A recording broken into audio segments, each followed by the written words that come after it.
हमारे ऊंटों के आराम की है और इन दरवेशों को यहां से जाना होगा। उन्होंने ख्वाजा साहब को बहुत बुरी तरह से धमकाया और जबरदस्ती जाने के लिए कहा, मगर ख्वाजा मोइनुद्दीन चिश्ती जो सुल्तानुल हिंद थे, उन्होंने उनकी बात बड़े सब्र और सुकून से सुनी। उन्होंने सिर्फ इतना फरमाया, अब जब ये राजा के ऊंटों के बैठने की जगह है तो यहां अब ऊंट ही बैठे रहेंगे। इतना फरमाकर ख्वाजा साहब और उनके मुरीद वहां से चले गए।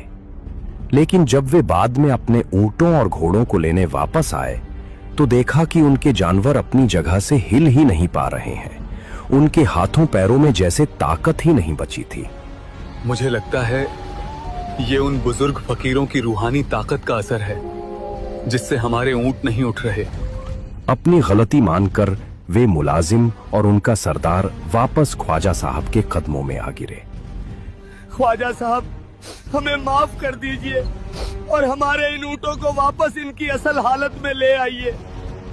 ख्वाजा साहब, जिनकी शान ही गरीब नवाज की थी, उन्होंने सिर्फ इतना फरमाया, जाओ, तुम्हारे जानवरों को इस फकीरी की ताकत से आजादी मिल गई।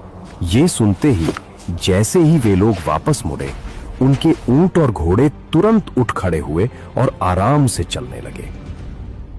ये